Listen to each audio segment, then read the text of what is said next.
Prendre le volant d'une Corvette, c'est toujours quelque chose de particulier, un moment riche en émotions. Cela dure depuis 1953, année de sortie du premier modèle, et presque 60 ans plus tard, la magie continue d'opérer.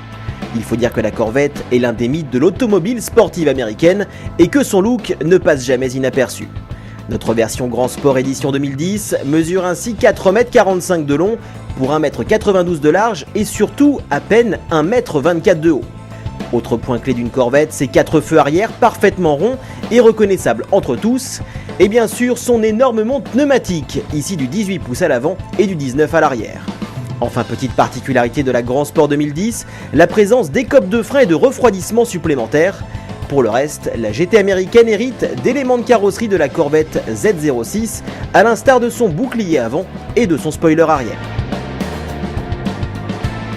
Une fois installé dans l'habitacle, c'est-à-dire au ras du sol, les sièges enveloppants sont très confortables et le tableau de bord recouvert de cuir fait bonne impression. On repère instantanément le compteur gradué jusqu'à 300 km/h et le faux carbone de la console centrale.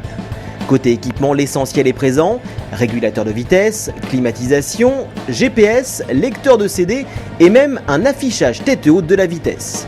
En revanche, les rétroviseurs extérieurs ne sont pas rabattables électriquement et surtout ne s'inclinent pas en marche arrière. Notre Corvette Grand Sport 2010 cabriolet dispose d'une capote en toile, rabattable électriquement. L'opération s'effectue aisément une fois le déverrouillage manuel effectué. Enfin, sachez que le coffre accueille 295 litres capote en place et 212 litres capote pliée. Et sous le capot, nous direz-vous, eh bien la Grand Sport profite d'un V8 6 litres 2 de 436 chevaux qu'il est possible de pousser à 442 chevaux en choisissant l'option échappement bimode.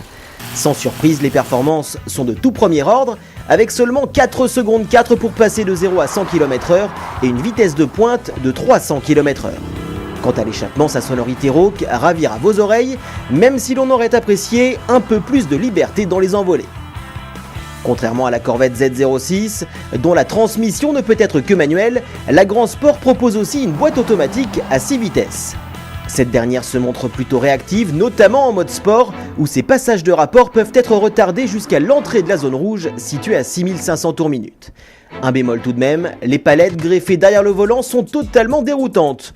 En effet, que ce soit à gauche ou à droite, il faut pousser pour monter les rapports et tirer pour les descendre. Bref, on s'en mêle rapidement les crayons. Côté comportement, la Corvette Grand Sport a de qui tenir puisqu'elle reprend une grande partie des éléments et réglages de la Z06. Du coup, ses réactions sont on ne peut plus sereines et l'américaine, malgré son statut de propulsion, est véritablement collée à la route.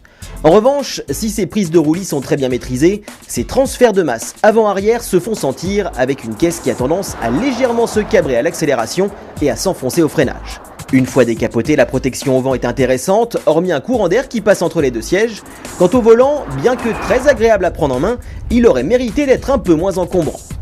Pour le reste, le maniement de cette Corvette Grand Sport demande un certain temps d'adaptation pour bien appréhender ses dimensions et surtout celle de son très long capot avant. De retour au sein de la distribution européenne de Chevrolet, la marque Corvette pourra compter en France sur un réseau spécifique composé d'un peu moins de 10 revendeurs dès fin 2010. Le prix de la Corvette Grand Sport n'a pas encore été dévoilé, mais il devrait être proche des 85 000 €.